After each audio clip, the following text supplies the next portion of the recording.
that cheated on me. I watched that 10-part story so you don't have to. My stud girlfriend that cheated on me. I watched that 10-part story so you don't have to. That's Veronica. She's letting us know how she found out that the girl that she was engaged with was actually cheating on her with 6 other men and 1 other woman. Her fiance's name is actually Gabby. Her and Gabby met. If I heard correctly, she said, I found out my stud girlfriend. Am I correct? I think she said girlfriend. Was cheating on her with 6 different men? She a stud. What, bro? Like, what's going on? Yeah, this is gonna be a dusty one for y'all, man. But hey, y'all go grab y'all some water or whatever it is y'all do when y'all watch my videos, man. Come and rock with your boy. You feel what I'm saying? Let's get to the video. Back in high school, and they reconnected 10 years later when Veronica moved back to her hometown when her sister passed away. She actually ended up moving back into the same neighborhood that Gabby lived in. Now, they were friends in high school, but they didn't date. Veronica actually wasn't dating anyone. Gabby was dating someone else. They ran into each other at a gas station and they started DMing on Facebook, and sooner or later they started dating. Veronica describes Gabby as being very possessive. She started demanding that she share her locations with her pretty quickly. She had a toothbrush at her house within about 2 weeks, and things were just moving along smoothly but very quickly. Gabby would be with Veronica 24/7, even when she was at work at the gas station. Gabby actually started working at that gas station, and she would stay with her entire shift and just be with her the whole time. Veronica would hear rumors about Gabby in the neighborhood and around the town, but she didn't really care because she really loved this girl. Veronica tells us that Gabby is a stud and she does present very masked. Gabby has a cousin that is also a stud and also dresses very masked, but she dates around a lot. She dates women, she dates men, it doesn't really matter. Now, when Gabby's cousin came back into town and started hanging out with Gabby Tough, Gabby stopped being around Veronica so much. She was gone. She would be at the cousin's location because, again, they share locations. She'd always be with her cousin. Now, the rumors about her cousin were really, really bad. And so Gabby would be like, you know, I don't really care for your cousin. I don't know why you're spending so much time with her. Veronica ended up becoming the manager of the gas station, and she ended up hiring this girl named Keisha. Now, at the time, Keisha was homeless and she also didn't have a car. She was really cool. And so Veronica let her stay at her place, and she was trying to help her find rides and stuff. And so Gabby started giving rides to Keisha back and forth to work, right? And so initially everything was fine. They would hang out together, all 3 of them. It wasn't any like throuple or threesome stuff happening, but they would still hang out. And then all of a sudden, Gabby started to accuse Veronica of cheating on her with Keisha. And Veronica's looking at her like, what are you even talking about right now? But she started to see the inconsistency in Gabby's behavior, how she would not be around that much. She would be at the cousin's location all the time.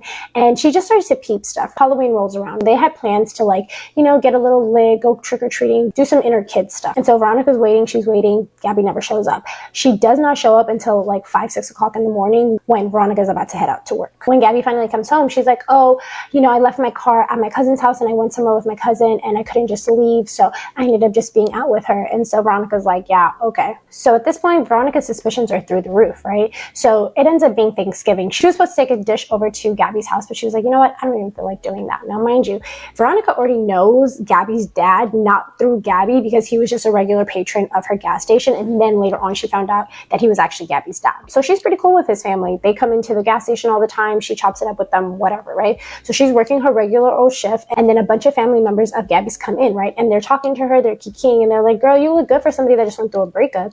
And Veronica's like, who just went through a breakup? I'm so confused right now, right? Come to find out, Gabby has been cheating on her. She introduced her new girlfriend to the family already. Not to mention, one of Gabby's cousins ends up showing Veronica a Gabby, bro. Gabby ain't got no chill, bro.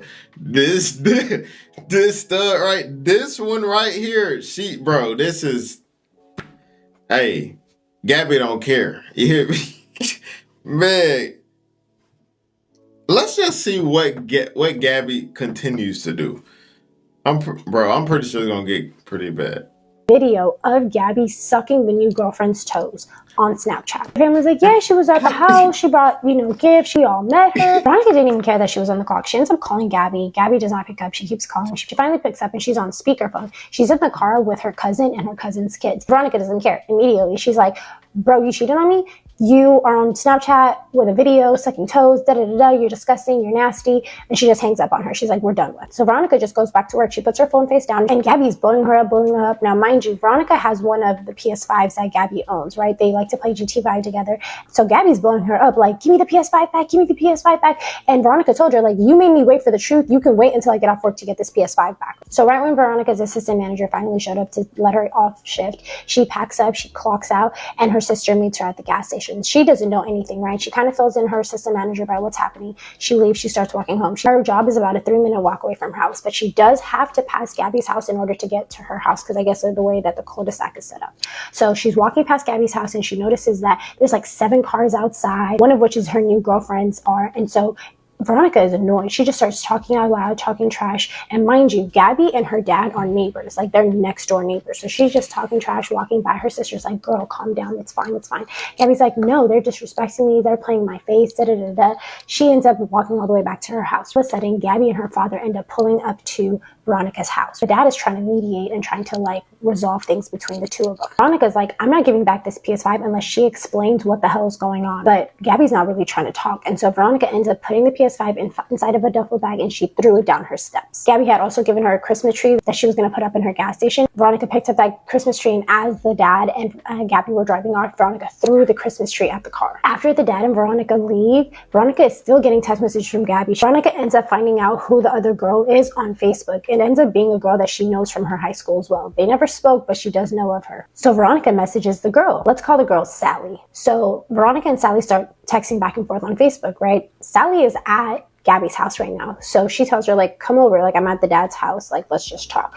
And so at this point, Veronica's a few shots in. She looks at her sister, and her sister's trying to calm her down. She's like, nah, forget that. I'm gonna go figure this out. Gabby locks herself inside of her apartment. Remember, she lives right next door to her dad's. So Veronica and Sally are in the dad's house. Somehow Sally convinces Gabby to come outside, but Gabby goes from inside of her apartment right into her car, locks the door, and rolls up the windows. So they all go outside, and they're trying to get Gabby to open the door. Finally, Sally somehow convinces her to open the door. She gets inside, and then she convinces her to unlock the door for Veronica. Immediately, Veronica opens the door, and she sits inside in the back seat. Gabby and Sally are in the front seat. The entire time, Veronica's telling Gabby, turn around and tell me something like face that you don't want to be with me and you want to be with Sally instead. This whole time, Gabby cannot look at her. The one time that she does look at her, she bursts out crying, right? And so she's trying to get down to the bottom of it. Eventually, Sally out of nowhere goes, yeah, you know, I did know that you guys were engaged. The minute that Veronica heard that Sally was aware of their engagement, she got out the car, because she was like, I didn't have a problem with you. I wasn't sure what, you know, Gabby was telling you on your side. You were fully aware that we were engaged, and you still decided to have relations with this girl. Yeah, I'm done.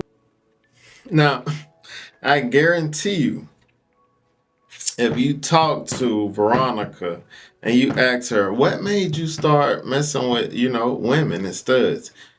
I guarantee you, her answer gonna be, niggas ain't SH. Y'all feel what I'm saying? Feel me? So that's why she went to the feminine, masculine, the stud. Y'all get what I'm saying? That's why she went to that. Now she get with that. And she wilded on a whole nother level. She might as well. She should have just stayed with niggas. I can promise you, ain't no niggas doing what she doing. She said she was sucking toes on Snapchat. What? Come on. Hey, bro. Man, Gabby tripping. She should just stay with niggas, man. With both of you guys. She genuinely wanted to fight both of them at that point. She just got out the car and just went home. At one point, while all three of them are in the car, Gabby's dad ends up coming outside. He takes a pew-pew and he puts it to Veronica's shoulder and then to her kneecaps. Veronica's like, I'm not getting out. I want answers. So as Veronica's walking home, she's obviously heartbroken. She's like, wow, now I'm not even sure like how long this, you know, cheating has been going on. Like, I'm completely unsure of the timeline. And all she can keep thinking about is that random location that Gabby kept going to that she noticed when she kept checking the locations. So Veronica moves on with her life. About a month or two go by, and she's just doing her own thing. She's at the gas station, she's working, and she mentions that Veronica's dad always has men in his house. It doesn't matter if they're young, old, he has all types of friends, and there are always at least 1 or 2 people in his house, right? Sometimes even more. So one day, one of Gabby's dad's friends walk in. Let's call him George. He ends up chopping it up with Veronica for a bit, and then he ends up buying her like some cigarettes, and he's like, hey, do you want me to walk you home? I see that you're about to get off. And she's like, you can't come inside, but you can walk me to the corner. And And so they end up walking all the way to Veronica's front door, and she tells him, do you want to come inside and take some shots? And he's like, sure. And she's like, okay, this is what's going to happen. And my sister lives here. I have pets. You're going to be respectful. You're going to walk into whatever room we end up doing the shots in, and you're going to not touch anything. He's like, okay, cool. Before they got to the house, George had told her that he took something, but she wasn't really paying attention to it. So about 15-20 minutes go by, and he's trying to like smooth talk her. And Veronica's sitting there like, I am not impressed, especially by a man. Out of nowhere, George admits that he slept with Gabby. And then he like walks by the statement. And Veronica's like, whoa, you're not just going to say that and like act like you didn't just say that. Elaborate, when did this happen? And he's like, oh shoot, I wasn't supposed to tell you. She's like, no, you already started. Finish it. Go ahead, give me proof. And so he pulls up the conversations between him and Gabby. Come to find out, she reads the conversations before they, did the do, and it's really chill. And then she reads the conversations after they did the do, and he's complimenting on her body, saying all these like, nice things about her. So she's like, okay, yeah, something definitely went down. So Veronica's like, I need to make sure. So she tells him like, she has tattoos in very specific spots that you would not be able to see unless she's completely naked. What are these tattoos? He starts riddling them off, and she's sitting there like, oh my God, this man has either seen photos of her naked or he has seen her naked. Veronica then takes his phone, types Gabby a message telling her that, Veronica's aware that me and you slept together, and then she immediately kicked him out of the house and told him never speak to me again. It's also messed up because George was at the engagement party for Gabby and Veronica. Veronica made sure to block Sally and Gabby. And so she's getting no caller IDs. And obviously Gabby's trying to explain herself, but Veronica's like, what is there to explain? I've already seen the proof. So then finally, Veronica agrees to meet Gabby at the gas station. So she meets at the gas station, they get in the car, and basically Gabby's trying to say like that guy basically took advantage of her, that he was giving her alcohol and other substances, and one thing led to another, and they ended up sleeping together. And Veronica's like, if this is what happened, this is not the first time that you told me that a man took advantage of you. This is your father's friend. You know that your dad is a hothead. Even if you had just told him, he would have took care of the situation. But you keeping it to yourself and not saying anything doesn't help it. Basically, Gabby was trying to say that this guy jumped the patio from her dad's house into her house, and they went to go play some video games. One thing led to another, and boom, they slept together. Now, Veronica also thinks that this man had the gall to come to her house and try to sleep with her because he had already got with Gabby. So he was thinking, well, I already got one side of the pair. Let me go see if I can get the other side of the pair. But Veronica's like, that's not how it works around here. So after they have a conversation in the gas station, Veronica moves on with her life. She's like, whatever. She starts dating a new guy who we're going to call Miles. So Veronica's dating Miles, and Gabby is still dating Sally. So they go about their lives. Now, Veronica ends up realizing she doesn't really like Miles's lifestyle. He just gardens and plays video games all day long, and she has to come home and like watch him play video games and still have to clean and cook and do all that stuff. She's like, that's not really what I'm about, right? All of a sudden, Sally is sending messages to Veronica about Gabby, asking her questions, trying to get intel and stuff like that. Veronica's looking at her like, my hands are in the air, girl. Like, you decided to jump on that shit. You deal with that. I have no empathy or grace for you. So the way that Gabby and Veronica ended up, rekindling was Miles needed some gardening tools. And so he ended up sending Veronica over to Gabby because he knows that she sells, and asked her to go pick up for them. So when he sent Veronica over there, Gabby and her ended up sparking things up again.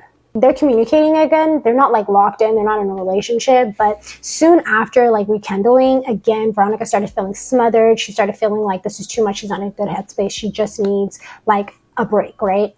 At that point, too, George had moved out of their neighborhood with his girlfriend, and she also thought it was wild that he had a girlfriend. And Veronica made sure to let that girlfriend know that George had slept with Gabby, but that didn't differ. The girl still moved out the neighborhood with George. So they still hang out, and like I said, Gabby's dad always had men around, and these men would say remarks, inappropriate things to Veronica, like, oh wow, I see you're back with her, I see you guys are good again, like I can't believe you took her back, da da da da da. And she was just like, why are y'all in our business? Like, what does that have anything to do with you, right? And then all of a sudden, another one of Gabby's friends ends up being like, oh yeah, me and Gabby slept together in the car. And Gabby on another level, man. I can't with Gabby no more, bro. I can't, bro. For real. I gotta meet this person. I want to see this person, bro. For real. Veronica's like, when was this? Is this like when me and her were first dating and engaged? Is this since we've gotten back like kind of together? When did this all happen? And the guy is like stumbling over his words again. And she's like, no, you started it. Finish it.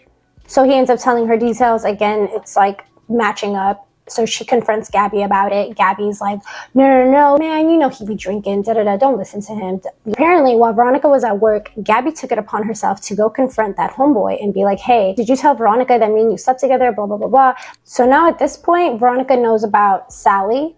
She knows about George. She knows about this random guy that she hooked up with in the car. And then another man approaches her and says the same thing. Very similar to George's situation where he hopped over the balcony. They started playing video games. They started gardening, drinking. One thing led to another. They slept together. So I believe now we're at 3 men and 1 woman. So at this point in the story, Veronica kind of rewinds a little bit back to when they were celebrating one of Gabby's children that actually had passed away tragically. It was a real sore spot for Gabby. She would cry at the sight of a baby. It was really hard for her. And Veronica just really wanted her to move on. She was like, hey, let's go out of town so you don't have to be reminded, by this date. So she plans this whole trip for them. They go out of town. They're in the bed, living at the hotel the first night, and Veronica's asleep, but Gabby's wide awake, right? Which is, I guess, normal for their relationship. And after a while, Veronica notices that her phone, even though it's on vibrate, it is going off, right? So she finally rolls over to look at her phone, and it's a bunch of messages from Gabby, and she's like, what the hell? And they're like paragraphs long, right? At this point, Gabby's in the bathroom and she's talking to her mom about something. So Veronica starts reading these messages. At first, they seem like harmless, but as she gets into the meat and potatoes of it, she realizes that Gabby is telling her, like, we have rewinded a little bit, but Gabby and Veronica are engaged, and they were having talks about wanting children, having children. And Veronica was telling us that she has PCOS, so she needed to go to the doctors, find out, what her body is capable of. But she knew that Gabby, because of her previous pregnancy, could also, go through with the pregnancy. However, Gabby did not want to be pregnant. And so fast forward, they're in this hotel room and Veronica's reading these messages. And she's like, what the hell is she saying? Come to find out, Gabby is telling her that before they went on this trip, she has locks and she went to go get a lineup. The barber at the end of the haircut offers her a bottle of semen.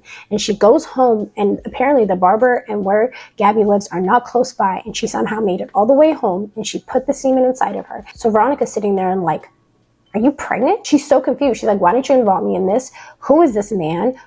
If this is all for us, like, why wasn't I a part of the whole situation? At the beginning of the messages, she says, I have a surprise for you. So mind you, Gabby's in the bathroom talking to her mom. Veronica is absolutely shocked. She goes into the bathroom and she's so upset. She's like, what do you mean you're pregnant? Who is this man? And Gabby and the mom on the phone are like, you should be happy. She might be pregnant. Isn't this what you guys wanted? Da, da, da, da. And Veronica's just like, I don't like the way you went about it. Like, now let's pack up this whole hotel. Let's go find a convenience store and get you a pregnancy test. 3 pregnancy tests later and some time spent, they all come back negative. So she's like, vacation over, let's drive home, right? And so she's just like so upset, and Gabby's like upset that Veronica's upset. And Veronica's like, I don't understand what you're like not getting. You did not involve me. I'm supposed to be the one helping you raise this child. I should be a part of every step of it. And obviously something fishy is happening, because why wasn't I there? Because obviously there was no pill bottle. You slept with that barber. Don't lie to me. So they go back home, and apparently there was supposed to be some type of celebration with Gabby's family. And Veronica was like, I don't even want to do all of that. And that's when Gabby comes downstairs and she's like, well, my conscience was really eating me up. So when I did it while you were at work, I actually freaked out and I went and took the plan B. So now Veronica's even more confused. She's like, why did you make me go and get you pregnancy tests if the whole time you had already taken plan Bs?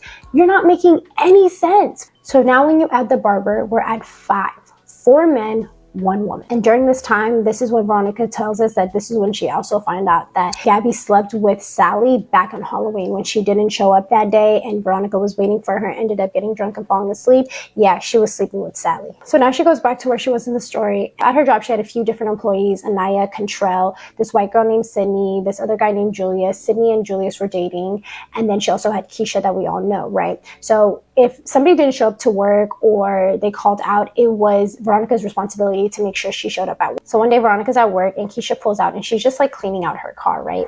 And as she's cleaning out her car, this is when Veronica notices on her keychain there's a frame with Gabby, Keisha, and all of Keisha's kids in matching pajamas. And Veronica's standing there like, what the hell is going on, right? At this time, Veronica was very much at a point in her life where she was like, I'm still messing around with this dude Miles, but he's not making me happy. And then there's Gabby on the other hand, who like, we're not really messing around. We're not locked in, but I can't stop thinking about her. I compare everybody to her. Maybe it's because I still love her. Maybe because I want to be with her. She was trying to convince herself that this is still what she wanted. So when she saw the keychain frame, she's sitting there like, I'm so confused. You told me you left me because we weren't having enough sex, but then now you're with a woman that has 3 kids, one of which has special needs and needs a lot of attention. How does that make any sense, right? So Veronica is just like really in the thick of like, confusion. Shortly after that, she tells us about a time how she was at Gabby's house one day. She was in a row playing video games. Gabby's in the kitchen cooking, and all of a sudden, a random guy shows up at the house. He doesn't knock. He just opens the door, walks right in, says hi to Veronica, and then walks right to Gabby. And Veronica's sitting there like, I've been around for a year now. I've never heard of you. I've never seen any of you. Where did this come from? Obviously, this man is comfortable for a reason. He knows you. So this is when Veronica finally started to like really distance herself, not only just from Miles, which she had already pretty much done, but also from Gabby, right? And then at the same time, this is when she met April. Now, when she met April, her current girlfriend, she wasn't really trying to like jump into things. She knew that she had some loose ends that she needed to tie off. She was very upfront with April, telling her that. And so the fact that she now has to deal with Gabby going around and telling lies, saying, oh, I did my thing with Keisha because Veronica was doing her thing with April. She's like, no, I wasn't. We were very much friends. I was barely texting her.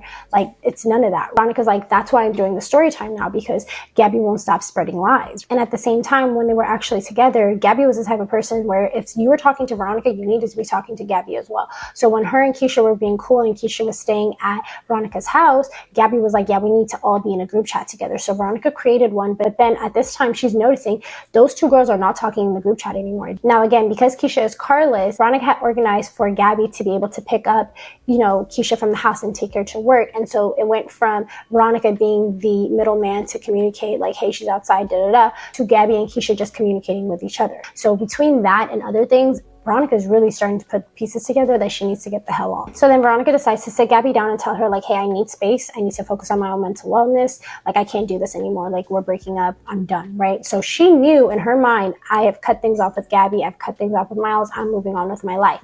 In Gabby's eyes, she didn't think things were over, right? So that's why she was going around telling people like, oh, she's with April. That's why I got with Keisha, because she didn't believe her. Veronica's like, that's not my problem. You not believing me when I told you I was done is your problem. So even though Veronica was done with it, people at the gas station, they thought she was a cool boss. So they would be in her business. They would be talking about it. And again, Gabby used to be up there all the time anyway. And so even though she was trying to move on, people would not let go of the topic at work. It goes on to detail how like she would do anything for Gabby, right? Like Gabby's birthday actually lands on the same weekend as Mother's Day. And Gabby told her specifically, I don't want to have had combined celebration. I want you to celebrate me separately. And even though at that time, Veronica had only known her for 2 weeks, she still made sure to celebrate her on Mother's Day and celebrate her on her birthday. Now, when Veronica's birthday came around, she had her mother and her grandmother passed away in November, and then her birthday was in December.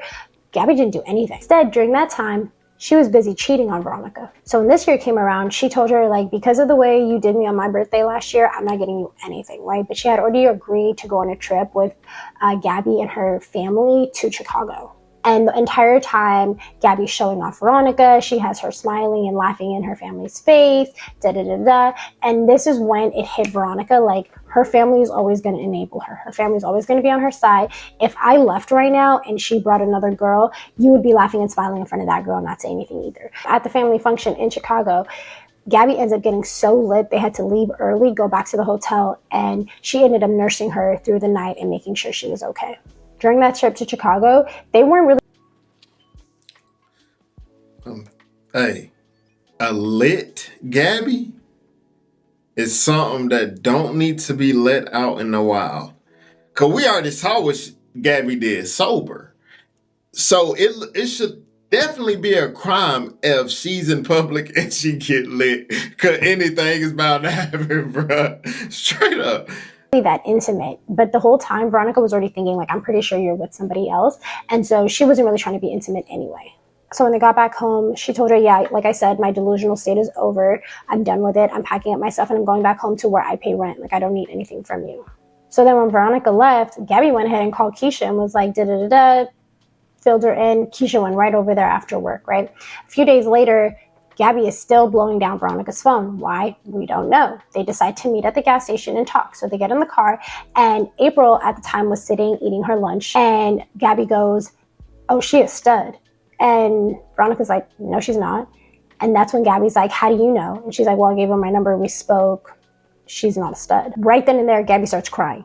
And she's like, I don't understand why you're crying. Veronica gets at the car, and Gabby goes home only to send Veronica a bunch of paragraphs. So that day when she gets off of work, she's getting ready to walk home. April pulls up on her. It's summer, it's hot. And she's like, hey girl, you want to ride? I got you. And Veronica's like, hell yeah. She hops in the car. Again, she has to drive by Gabby's house, and as she's driving by, Gabby, her mom, everybody's outside, and they see her with April in the car. She pull up to the house, they go inside, and right as they're about to walk inside, she hears a bunch of banging on the door. She goes to look over the window to see who it is, and it's Gabby waving a pew-pew. By the time Veronica makes it down her 14 steps to the front door, Gabby's already back inside the car with the windows rolled up. Veronica's like, why are you here? Go away, da-da-da-da. Gabby's like, my mom was waiting for you. She wanted to talk to you, da-da-da-da. Veronica's like, I don't care about none of that. After they exchange a few more words, Gabby drives off. Apparently, she reaches out to Keisha and is like, oh my God, I saw Veronica and April in a car together, blah, blah, blah. They went to her house. Veronica's like, mind you, that was the first time me and April had hung out. Veronica thought that her and Keisha were cool, right? So she would tell her stuff. She had no idea that Keisha was running back to Gabby and misrepresenting her words and making it seem like she was saying stuff that she wasn't. All of a sudden, she finds out that all of her little coworkers, Anaya, Contrell, all of them are over there at Gabby's house talking mess with Keisha about Veronica. So at this point, Gabby's still blowing up Veronica on a daily basis. Veronica had gotten so sick of it, she even tried to fire Keisha from the gas station, but she couldn't. She had to rehire her back because company policy. Like I said, her employees were very messy. Julius and Sydney, the two that were in a relationship together, they would see April out living her life, doing whatever, and they would be taking pictures and videos of April and sending it over to Veronica and being like, look at your girl, she's being messy, da-da-da.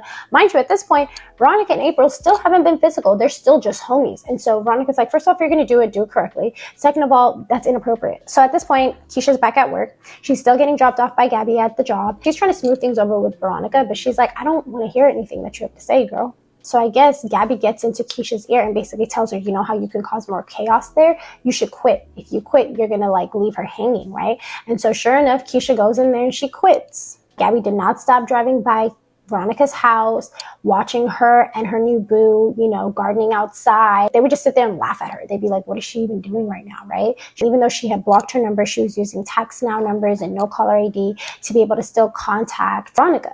So one day, Veronica and April wanted something from the store, right? So they go to the gas station. Veronica's like, I'm not going to get out the car. I don't want no issues, right? So April goes inside. They're still on the phone together. They go inside. And of course, Keisha is behind the desk. And who's there with her for her whole shift? Gabby. So she goes in to grab whatever, and Gabby or Keisha say something, right? And April tells her, don't talk to me, talk to Veronica. I don't got nothing to say to you guys, right? So she grabs whatever she needs. She gets back into the car, and as she's driving out, they notice that Gabby has jumped into the car behind them and is following them, trying to run them off the road now. Veronica says she still has the video of this. And she starts yelling at her, telling her, I'm going to get the pew-pew. I'm going to get the pew-pew. Actually, I did see the video of that. Veronica is like, forget this. I'm calling the police. One day, Veronica tells us she has a little miniature poodle, right? All of a sudden, they're looking for the dog. They can't find the dog. They're looking. All of a sudden, she gets a random text message like, hey, your dog's over here. And so she looks at April and she's like, why is my dog over there? He's so little, he can't cross streets. So she's like, damn, I'm gonna have to go get this dog. So April offers her car. As Veronica is pulling up to the place, she sees outside, Anaya is there. Gabby is there. Keisha is there. And when Veronica gets out the car, Gabby puts the dog down. The dog immediately runs back into Gabby's door. So she's like, get my dog. Naya goes to run inside the house and get the dog. At this point, it's just Gabby and Keisha outside, right? And this is when it's finally confirmed that Gabby and Keisha are definitely a thing. Still, April and Veronica hadn't done anything. They were still very much platonic. So then Veronica basically told us about how she found out that they were talking privately. One day, Gabby was in the shower and Veronica came inside to the bathroom and she saw that Gabby's phone was faced up. And that's when she saw a private message from Keisha. And then Veronica tells us that the reason she has a problem with that guy, Contrell, is because Contrell had FaceTimed Veronica one day and they talked for a little bit. And then word got back to Gabby that he had FaceTimed with Gabby and that he saw April in the back with a tank top and boxers on. And Veronica's like, when did that happen? That never happened. Anaya finally comes out with the dog. She gets in the car, she leaves. Shortly after that, almost everybody that I mentioned worked at her store ended up getting fired except Anaya, right? But tensions were thick between her and Anaya because she had essentially chosen sides. Now, Veronica thought it was really weird that everybody chose sides when you guys were friends with both of us when we were in a relationship. You should be checking on both of us, right? But the fact of the matter was, Veronica was not going to allow these underage kids to be at her house gardening and drinking and doing all those things underage. Gabby didn't care though. She allowed them to do whatever and she would buy for them. Most of these kids lived at home with their parents, so they obviously chose Gabby's side. So a few weeks go by and the tension between her and Anaya starts to subside, and Anaya starts telling her a story about why she stopped kicking it with Keisha and with Gabby. She said that they were just too lovey-dovey. They were always on top of each other. It was too much for her. And then she told her a story about how she got to Gabby's house before Keisha one day, and Anaya was there just chilling, and Gabby tried to make a move on Anaya. And Anaya, first of all, doesn't like girls, and second of all, she was a virgin. So she was like, I did not appreciate that. I did not like that. And when she tried to tell Keisha about it, Keisha didn't believe her. She was like, no, girl, that didn't happen, da-da-da. So she was like, you know what? I'm good on both of y'all. Veronica tells us, like, she should have known the red flags between Gabby and Keisha. Like, they were clearly there. She trusted Keisha a little bit. She would tell her stuff. Like, she had mentioned, oh, I'm not going to have money for Gabby's birthday this year. But we all know she didn't get stuff for Gabby because of how she treated her on her own birthday. And so Keisha was like, oh, you're not getting her anything? Well, then I'll get her a bunch of stuff. So she went and got her, like, cupcakes, a card, all this stuff, and then presented to her at the gas station, right? And then tried to make it very abundantly clear that all of this was from Keisha and not from Veronica. I should have picked up on the weird vibes earlier. And then finally, Veronica told us that this woman was just straight up gaslighting her. I mean, at one point when Veronica was still dating Miles for a short period of time, they had a scare of an STI. So they both decided to go to the doctors and get it checked out. It ended up coming out that Veronica didn't even have it. Gabby had it, and Gabby always tended to have stuff. Like, there was always some type of issue, and because her sister worked in the healthcare field, she was always able to have easy access to prescriptions, treatments, all of those things. And so she was always up there, and there was always something wrong. And Veronica was just like, you really try to pin it on me and say that I got something from Miles, when in reality you had something from one of these 6 men, one of these women. Like, who knows? All in all, Veronica knew from top to bottom there was no need for her to ever have any communications with this woman, but because she won't stop talking about her and having other people talk about her, she was like, I'm going to put the story time out and I'm going to say my truth. Right now, when she put the story time out, more people started coming forward. She said, I think 3 women have come forward, along with 2 other men have come forward, saying that they had dealings with Gabby during that specific time frame they were dealing with each other. And so Veronica's just like, oh my God, this is actually absolutely wild. You guys talking me this so much to the point that Veronica even came into the comment section and said, girl, you're getting mentioned down in my comments. Please share my story. So I wanted to make sure that I got it out to you guys. I appreciate you guys so much. Veronica, I'm so sorry that you had to go. Bro, Gabby, the wildest. She got to sign a movie deal, because that Gabby in these streets. Yo, man, y'all, I'm just saying, like, you literally went to the other side because, like I say, a nigga might have cheated on you with one female. You know what I'm saying? And they probably cheated on you with one female one time. So you go to the other side and you get cheated on by niggas and females. Like, you chose the worst path. The worst path. And then she got STDs, and you said she prone to them. Like, she have them all the time. Like, how much worse can you get? Like, man, Gabby really out here. But yeah, man, y'all be safe out here, kings and queens. See you guys next video, man. Let's get it.